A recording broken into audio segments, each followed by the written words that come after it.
오늘 말씀을 인생의 불공평한 세상에서라고 하는 제목입니다. 요즘 젊은 사람들에게서 더 많이 표현되어지는 바가 이 세상이 불공평한 세상이다. 운동장으로 말하면 기울어져 있는 운동장과 같은 것이다. 기회가 공정해야 될 텐데 공정하지 못하고 기회조차 우리에게는 멀리 떠나가는 것이 아닌가. 이런 원망들이 젊은 사람들에게만 있는 것이 아니고 이 땅에 사는 사람들 모두에게 사실은 그런 생각이 들 때가 많습니다. 인생의 불공평한 세상에서 내가 살고 있다. 필립 얀시라고 하는 분이 쓴 책 가운데서 Disappointment with God이라고 하는 책으로서 하나님께 실망이라고 하는 책이 있었습니다. 이 책을 쭉 읽어보게 되면 거기에 이런 얘기가 나옵니다. 다글라스라고 하는 사람이 있는데 참 믿음이 좋고 신실하고 의식이 있는 그런 사람이었습니다. 사람들이 그를 가리켜 우리 시대 욥 같은 인물이다 라고 할 정도로 하나님 앞에 온전하게 살아가는 사람이었습니다. 완전하지는 않았지만 정말 신실함이 모든 이에게 본이 되는 그런 인물이었다는 겁니다. 그는 심리학을 공부하고 심리치료사가 되어서 좋은 직장에 들어갈 수가 있었지만 또 신학을 하고 작은 도시에서 목회를 하게 된 것입니다. 그런데 문제는 이렇게 젊은 날 수고하고 애쓰고 공부하고 기도하고 성실하게 살고 해서 이제 목회의 길로 접어들게 됐는데 이 더글라스에게 고난이 닥쳐오는데 이것도 연거푸 닥쳐오는 고난을 온몸으로 감내하지 않으면 안 될 수밖에 없는 그런 처지가 되었습니다. 그가 돈을 많이 벌 수 있는 길도 포기하고 하나님의 길로 돌아섰는데 그에게 남달리 유독이 독한 이런 고난이 연거푸 다가오는 이유는 과연 무엇일까? 그 책을 보게 되면 제일 먼저 고난의 시초가 뭐냐 하면 자기 부인의 가슴에 종양이 생겼습니다. 그래서 가슴 양쪽을 다 덜어내는 이런 어려운 수술을 했습니다. 그런데 2년 뒤에 이것이 폐암으로 또 전이가 되었습니다. 아내가 항암 치료를 받으면서 여러 부작용이 나타나는데 이 모든 뒷짐을 이 더글라스라고 하는 남편이 고스란히 감당을 하지 않으면 안 되게 되어 있었고 자녀를 양육하는 일이나 집안을 다 도맡아서 일을 하게 됐는데 아내는 마침내 거식증이 왔습니다. 이 거식증과 반대되는 것이 폭식증이거든요. 음식을 거절하는 겁니다. 거식증에 걸려서 아무런 음식을 먹을 수가 없고 머리가 다 빠져버리고 말았습니다. 그리고 항상 피곤함을 느끼고 두려움과 우울증에 빠져 있었습니다. 어느 날 이 더글라스는 자기 아내와 2살짜리 아이를 차에 태우고 너무 답답하니까 바람을 좀 쏘이려고 도로를 운전하고 가는데 맞은편에서 술 취한 트럭 운전사가 중앙선을 침범을 해서 이 차와 정면 충돌을 했습니다. 다행히 그 안에는 다치는 데가 없었지만 이 심한 충격으로 심리적인 고통을 또 떠안게 되었고 그 더글라스 자신은 심한 뇌진탕 증세를 일으켰습니다. 2살짜리 딸아이는 팔이 부러지게 되고 앞유리가 깨어지면서 얼굴이 상처가 생기게 됐습니다. 더글라스가 그 후로도 만성 편두통에 시달리고 그리고 모든 목회도 그만두게 되고 그리고 시리에 빠져 있을 때였습니다. 분별력도 떨어지게 되고 건망증이 심하게 밀려오게 되고 여기다가 설상가상으로 더글라스에는 시력에 문제가 생겼습니다. 한쪽 눈에 초점을 잃어버리고 말았습니다. 그래서 어떤 사물을 볼 때 이게 겹쳐서 보이는 거예요. 그래서 책을 좋아했는데 책을 읽을 수도 없고 계단을 오르내릴 수도 없을 정도로 이렇게 고통이 밀려왔습니다. 그런데 이 더글라스에게 어떤 기자가 인터뷰를 요청을 했습니다. 시간을 내서 이 인터뷰를 하게 됐는데 인터뷰하는 날 그 식당에서 만나기로 한 그 시간에도 보니까 찾아오는데 얼마나 어려워하는지, 식사를 하는데도 식탁에 있는 음식을 포크를 가지고 제대로 찍지를 못해서 그저 음식을 안절부절하면서 먹는 그런 모습을 보게 되면서 이 기자는 뭘 물어야 될지, 뭘 얘기를 해야 될지 알 수가 없었다. 그렇게 얘기를 했습니다. 이 얘기는 나중에 이제 하겠습니다만, 여기서 우리가 느껴지는 것은 왜 이렇게 욥처럼 어렵게 살고 하나님의 일을 하려고 사업을 하고 모든 세상 즐거움을 버리고 주를 위해 헌신을 했음에도 불구하고 어떻게 이런 어려움이 연거푸 밀려오고 삶의 짐이 도무지 무거워서 어찌할 수 없게끔 하나님이 하실까? 사람이 이 땅에서 살아가는 가운데는 때로는 원인 모를 어려움이 우리에게 밀려올 때도 있고, 그래서 우리가 방황할 때도 있습니다. 왜냐하면 왜 이런 고난이 내게만 오는 것만 같거든요. 이런 고난은 하필이면 왜 내게만 당하고 있느냐. 지지난 주에 우리 정부와 우리 기관에서 연합으로 자살을 예방하고 생명 존중을 해야 되겠다. 그래서 생명 존중 협의회에서 이제 몇 주에 걸쳐서 이제 강의를 해야 되는데, 제가 우리 기독교를 대표해서 SNS로 동시에 하면서 강의를 했습니다. 이 코로나가 어렵다 모두가 다 그렇게 얘기를 합니다만은 이 코로나로 인하여 숨을 쉴 수 없는 사람들이 있어요. 우리 주변에. 통계치가 완전히 나오진 않았지만 자살률이 이전보다 폭발적으로 늘어나고 있다는 거예요. 다양한 현상으로 우리 사회가 신음하고 있는 가운데 있고, 목사님들도 그 예외는 아니었다고 했습니다. 여러분 아시다시피 코로나 끝난다고 해서 떠났던 교인들이 다시 돌아올까요? 다시 교회가 정상화되려면 20년의 시간이 걸려야 된다라고 하는 얘기들이 많이 있어요. 우울한 얘기가 아니겠습니까? 사람들이 이렇게 나만 고통을 당하는 것만 같고 이런 엄청난 시련을 당하게 되면 우리는 어떻게 합니까? 우리는 기도하게 됩니다. 하나님께로 나가게 되지요. 성전에 나가서 엎드려 보지만 그러나 입에서 기도가 나오지 않습니다. 그저 울다가 그냥 돌아올 때도 있게 되고 아무런 말이 입에서 나오지가 않을 수도 있다 이거예요. 이처럼 우리 인생의 고비고비마다 예견치 못하는 고단한 삶이 또 아픔의 절망의 문제들이 우리를 힘들게 하고 있는 것을 우리는 잘 알고 있습니다. 앞날이 전혀 보이지 않을 것만 같은 그런 가운데 찬송이 나오지 않고 기도가 나오지가 않는다는 말입니다. 과연 거기에도 하나님이 계실까?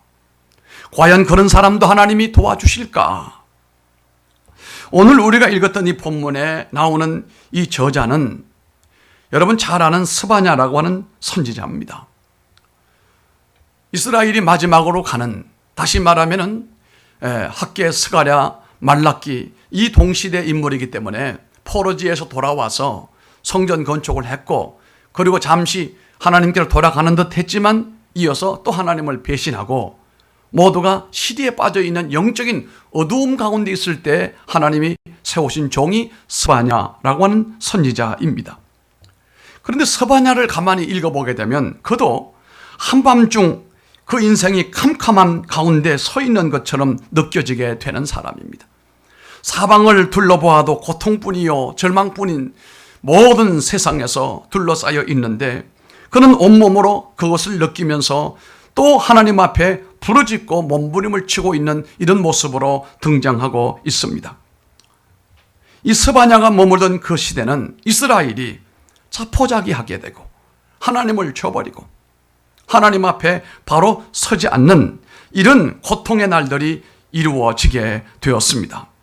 그래서 스바냐 1장 2절로 3절에 보게 되면 여호와께서 이르시되 내가 땅 위에서 모든 것을 진멸하리라. 내가 사람과 짐승을 진멸하고 공중의 새와 바다의 고기와 거치게 하는 것과 악인들을 아울러 진멸할 것이라. 내가 사람을 땅 위에서 진멸하리라. 나 여호와의 말이냐.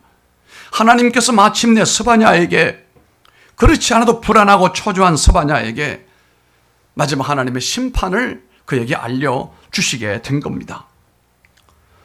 선지자 스바냐가 하나님이 주신 이 말씀을 가지고 거리에 나가서 외쳐보았지만 그 어떤 누구도 그 말에 귀를 기울이지를 않았습니다. 이때 이 돌아와서 므낫세라고 하는 왕이 있는데, 이 므낫세 통치 기간에는 참으로 어두운 시대가 열려졌습니다.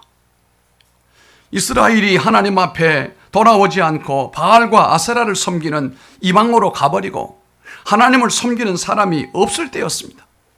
왕도 타락되고 백성들도 타락되도 모두에게 하나님의 기대를 걸 수 있는 사람들이 보이지 않는 그때였는데, 그러한 때에도 과연 스바냐는 하나님을 찬송하고 하나님 앞에 감사할 수 있겠는가, 이런 말입니다. 내가 만약 그 어두운 시기에 스바냐처럼 서 있다고 한다면 과연 우리는 어떠했을까요? 아마 한숨과 안타까움으로 얼룩진 삶으로 우리가 머물 수밖에 없을 것입니다. 이것이 우리 인간의 현주소요, 인간의 상태예요. 이것이 인간의 나약함의 현주소다, 이 말입니다. 그런데 우리가 믿는 하나님은 이렇게 절박하고도 전혀 희망이 없는 환경 가운데서도 하늘로부터 우리에게 간간히 때로는 왕창 넘치는 하나님의 소망의 말씀을 주시기 때문에 우리가 살아가고 있는 것입니다. 선지자 스바냐가 고통 중에 신음하고 있을 때에 그가 하나님 앞에서 큰 소망의 말씀을 들었습니다. 하나님 앞에서 들려오는 소리를 들었는데 이 말씀이 14절로 16절이에요. 그는 성전에서도 외치고 있는 가운데 아무도 들어주지 않았지만 이제 그가 외치는 말씀이 달라집니다. 여호와의 큰 날이 가깝도다. 가깝고도 빠르도다. 여호와의 날의 소리로다.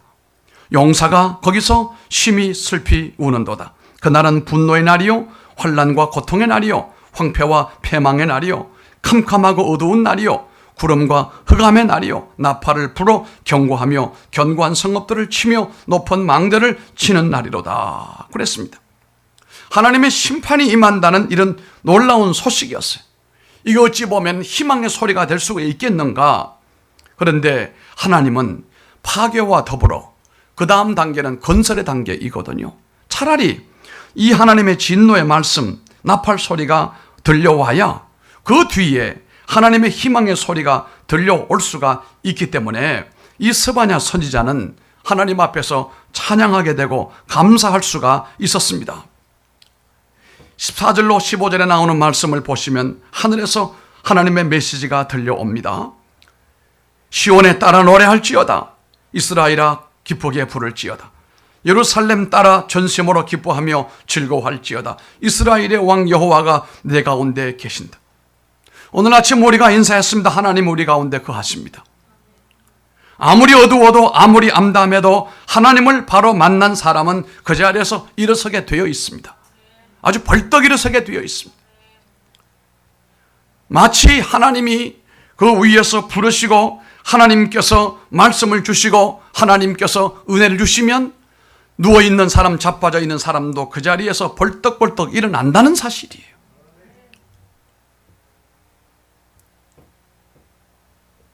로마 어느 시대의 어느 도시의 깊은 감옥에 갇혀있던 한 노인이 이 사실을 발견하게 되고 그 자리에서 벌떡 일어나게 됩니다.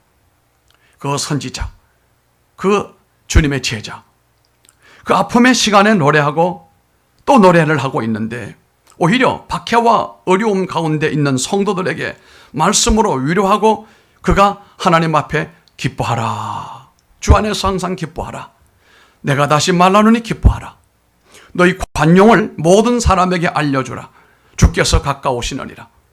아무것도 염려하지 말고 다만 모든 일에 기도와 간구로 너희 구할 것을 감사함으로 하나님께 아뢰라. 그리하면 모든 지각에 뛰어난 하나님의 평강이 그리스도 예수 안에서 너희 마음과 생각을 지키리라. 아멘. 오늘도 하나님을 만난 사람은 그 자리가 감옥이든 광야든 절망의 자리든 그 자리에서 일어설 수밖에 없는 것입니다. 오늘 우리가 정녕 앞에서 말씀드린 것처럼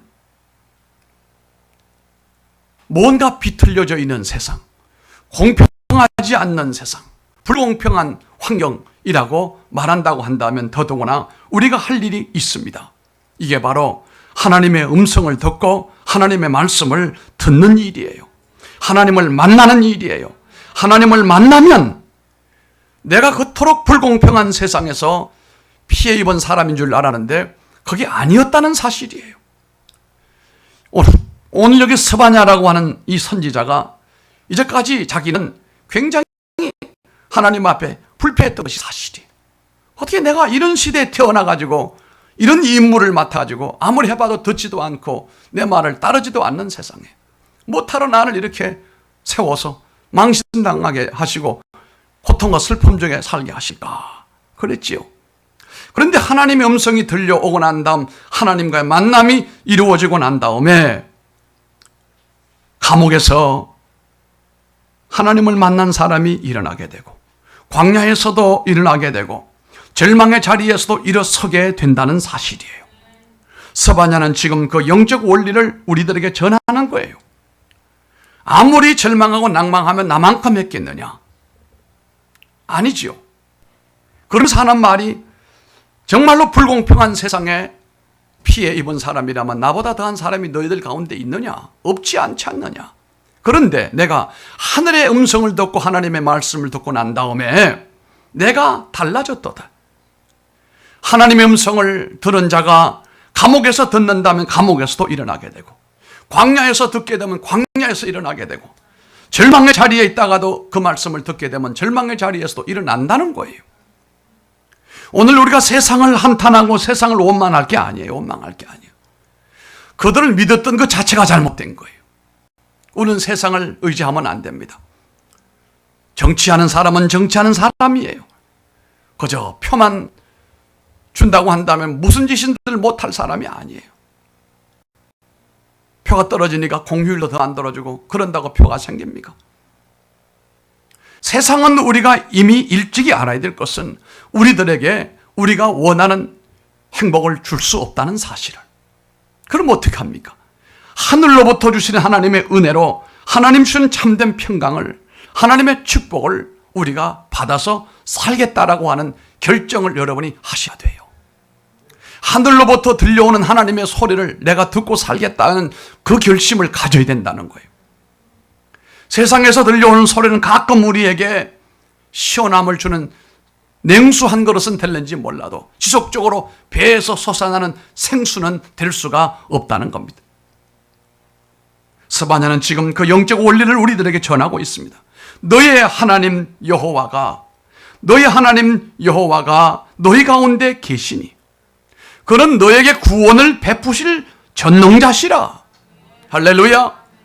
우리 가운데 계시는 분은 이제 우리를 새롭게 세워주실 분이에요. 우리를 통하여 하나님의 위대한 역사를 이루실 분이에요. 바로 그때에 앞서서 제가 언급했던 드글라스라고 하는 이 현대판 욥이라고 하는 사람이 고난의 한복판에서 고백한 내용을 다시 제가 소개하려고 합니다. 이 양반이 이렇게 말합니다. 솔직히 말해서 나는 하나님께 아무런 실망을 느끼지 않습니다. 이건 참 기가 막힌 일이 아닙니까? 아내가 그 암으로 고통을 당하고 지금도 헤어나오지 못한 늪에 빠져 있고 교통사고로 인하여 그처럼 큰 충격이 왔고 자신에게도 일을 할 수가 없는 그런 처지가 되어져 버리고 말았는데 하나님을 원망해야 되지 않아요? 하나님께 실망해야 되지 않아요? 그 말이 나올까 봐 기자가 도리어 미리 겁을 먹었는데 더글라스가 했던 말이 뭡니까? 나는 하나님을 원망하지 않습니다. 저는 하나님께 아무런 실망을 느끼지 않습니다. 여러분 이게 참 믿음의 사람이에요. 이유는 이렇습니다. 아내가 암으로 고통을 당하고 가족이 교통사고를 당했을 때 하나님과 인생을 혼돈하지 아니하려고 내가 무척 노력을 했습니다. 하나님과 내 인생을 혼돈하지 않는 법을 그때 내가 배웠습니다.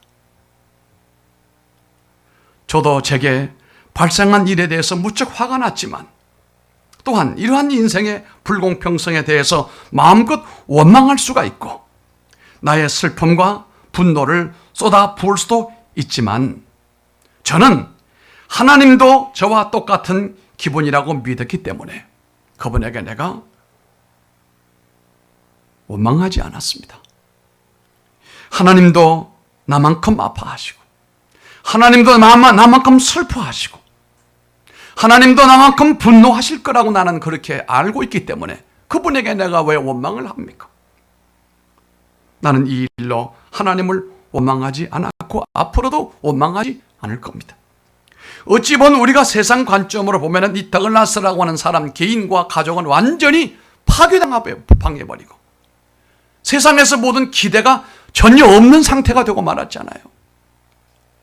철저히 인생의 낙제성이 되어버리고 말았는데 그런데 본인은 하나님을 원망하지 않는데요.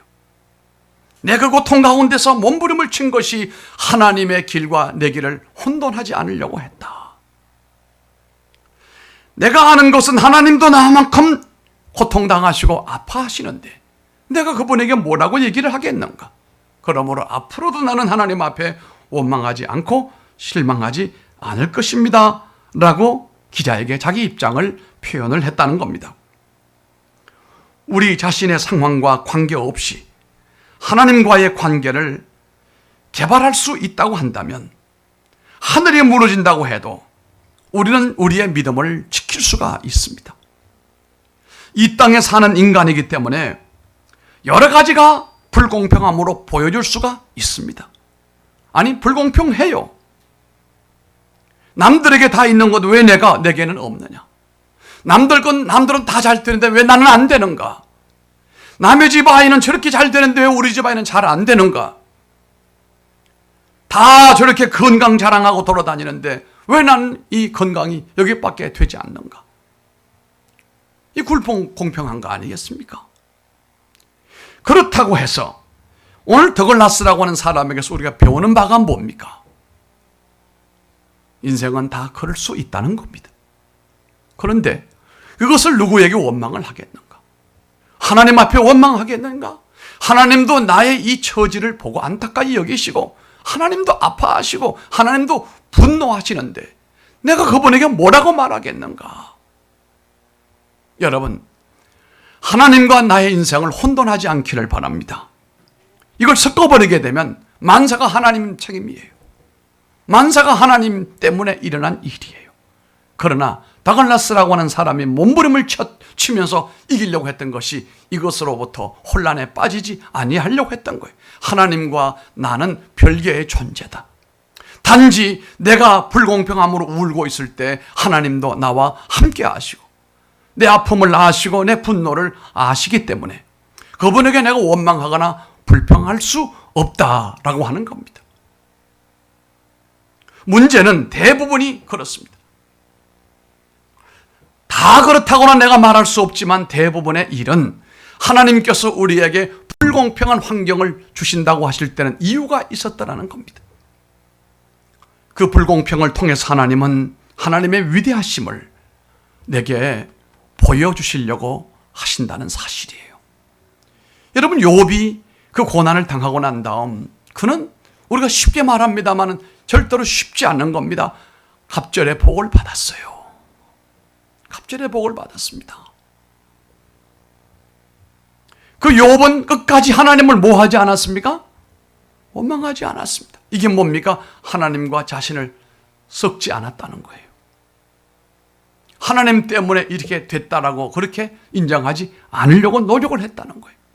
인간이기 때문에 누구든지 이룰 수 있는 것이고 내가 이 고통을 당할 때 하나님도 고통을 당하신다는 것을 그가 믿었다는 겁니다. 혹시 여러분 인생을 살아가는데 나만 왜 이렇게 불공평한 거냐? 나만 왜 이렇게 힘드냐? 왜 이렇게 되는 일이 별로 없느냐? 이런 느낌이 들 때 있거든. 여러분, 원망의 기회로 삼을 것이 아니고 이것이 인간의 한계임을 알고 하늘로부터 오는 음성을 들으려고 노력을 해야 됩니다. 하나님이 주시는 말씀이 무엇인가를 들으려고 귀를 기울일 줄 아는 여러분 되시기를 주님 이름으로 축복합니다. 조용한 밤에 하나님 앞에 나와서 엎드려 보시기 바랍니다. 아무도 없는 곳에서 주의 그 귀한 말씀에 귀를 기울여 보시길 바랍니다. 무언가가 들려오게 되어 있습니다.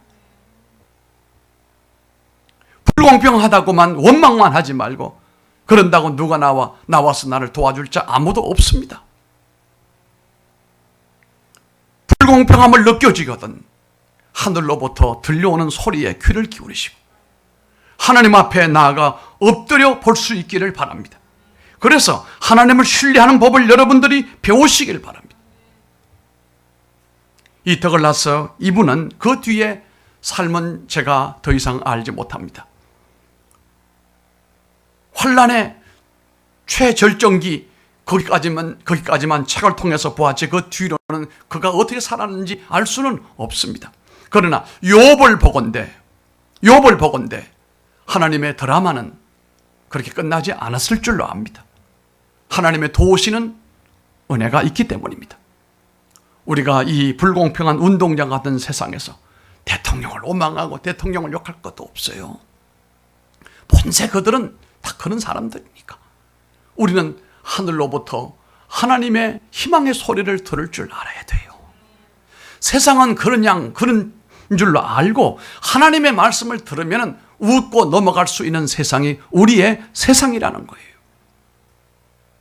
하나님의 길과 여러분의 길을 절대로 혼돈시키지 말고 오직 하나님의 도우시는 그 은혜, 하나님이 나를 사랑하신다라고 하는 그 신뢰함, 이것을 여러분들이 끝까지 붙들고 나가야 됩니다.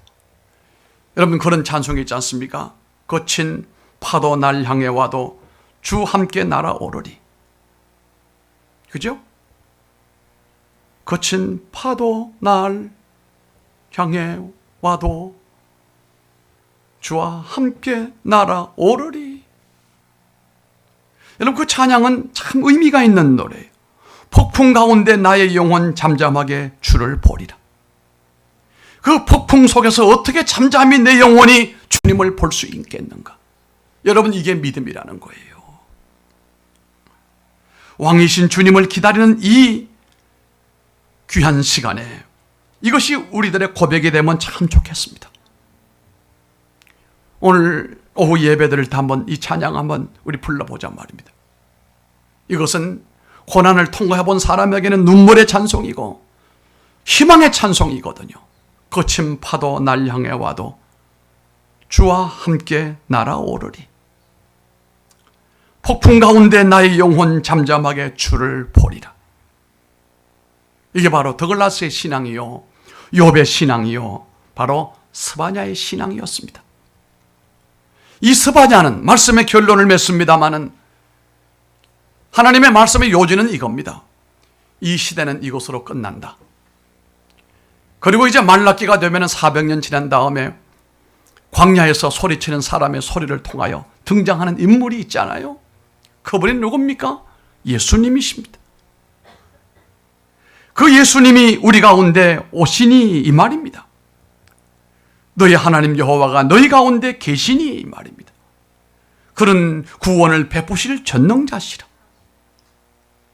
너희 하나님 여호와가 너희 가운데 계시니 그는 구원을 베푸실 전능자시라. 떠나가지 아니하시고 우리와 함께 하시고 우리의 구원을 완전케 하실 뿐만 아니라 우리가 이 땅에 사는 동안에 하나님 함께 하시는 예수 그리스도의 구속의 은혜가 바로 이 스바냐가 노래했던 희망의 미래의 노래였습니다. 여러분, 하나님께 실망 느끼지 않기를 바랍니다. 하나님께 원망하지 않기를 바랍니다. 그 하나님은 언제나 우리에게 그 모습으로 우리를 사랑하시고 우리를 인도하시고 우리를 천국으로 이끄시는 분이고 우리에게 좋은 미래를 열어주시는 분이에요. 이건 틀림이 없는 사실입니다. 여러분, 만약에 어떤 이가 시련을 당하고 어려움을 당하고 실패를 쓴맛을 보았다고 했을 때 자기 아버지를, 자기 어머니를 의심할 자녀가 있습니까? 내가 못나서 이렇게 된 것을, 이 원인을 부모에게 핑계를 돌리고 부모 때문에 내 인생이 이렇게 됐다고 하는 사람이 있다면 그건 정말 말종이죠. 마찬가지입니다. 이 땅의 인생은 다 어려움이 많습니다. 어느 누군들 마찬가지입니다. 그러나 하늘로부터 오는 우리가 희망의 소리에, 소망의 소리에 귀를 기울여 보면 이 세상의 이 풍파를 우리가 이길 수가 있습니다. 시련 역경도 이겨낼 수가 있는 거예요. 도리어 이 시련과 역경이 지나고 난 다음에, 거친 파도가 지난 다음에 잠잠히 사랑하시는 하나님의 은혜 물결이 내게로 밀려올 것이다 믿으시길 바랍니다. 그건 분명한 것입니다. 아니, 욕같이 갑절의 은혜와 축복을 하나님께서 주실 것이다, 그렇게 믿으시길 바랍니다. 기도하겠습니다. 존귀하신 아버지 하나님, 오늘 고독한 한 사나이 선지자 스바냐가 앞을 봐도 옆을 봐도 희망이 보이지 않았는데 하늘로부터 들려오는 소리, 너희 하나님 여호와가 너희 가운데 계시니 그는 구원을 베푸실 전능자시라. 이 말에 그가 정신을 차리고 하나님을 찬양하는 모습으로 바뀌어진 것처럼 이 세상은 많은 사람들이 말하고 있는 그대로 불공평한 사회 맞습니다. 하나님, 기회가 공정하지가 못했습니다. 과정 절차도 그렇습니다. 그러나 우리가 누구를 원망하고 누구를 욕하겠습니까? 그것이 인생인데 오늘 우리가 배웠습니다. 스바냐처럼 하나님 주시는 하늘의 음성에 귀를 기울이고 하늘의 희망의 소리에 위로를 받고 일어설 수 있는 우리 모두가 되게 하시고, 아무리 2종 3종 4종으로 고통이 몰려온다 할지라도, 거센 파도가 나를 향하여 밀려온다 할지라도 주님 나를 품에 안으시고 날개 쭉지에 숨겨주시고 때가 되면 날아오르게 하시는 하나님을 우리가 바라보고 있습니다. 그래서 폭풍 가운데도 우리 영혼 잠잠히 주를 보고 있습니다. 하나님, 우리가 이 세상에서 가장 아름다운 성전을 건축하고 이곳까지 오는 가운데 우리 성도들이 어찌 보면 실망도 했을 수도 있습니다. 그러나 오늘 이 스바냐 말씀을 통하여 너희 하나님 여호와가 너희 가운데 계시니 그는 구원을 베푸실 전능자시라, 이 말씀을 확 붙들게 해주시기를 원합니다. 이제 주와 함께 날아오르는 미래의 역사를 우리 가운데 허락하여 주시기를 원합니다. 이제 우리는 하나님이 우리를 향하여 베푸실 놀라운 역사 앞에 잠잠히 주님을 바라보고 있습니다. 기도하며 나가고 있습니다. 우리에게 하늘의 소리와 하늘의 희망의 소리를 들려 주옵소서. 그래서 동산의 성도들이 저들이 처해져 있는 자리가 감옥이라 할지라도 감옥에서 일어서고, 광야에 있을지라도 광야에서 일어서게 하시고, 절망의 자리에 있을지라도 거기서 일어서서 모두가 하나님께로 나가며 하나님의 구원의 놀라운 역사에게로 나가 헌신하는 동산의 성도들로 축복하여 주옵소서. 예수님 이름으로 기도드리옵나이다. 아멘.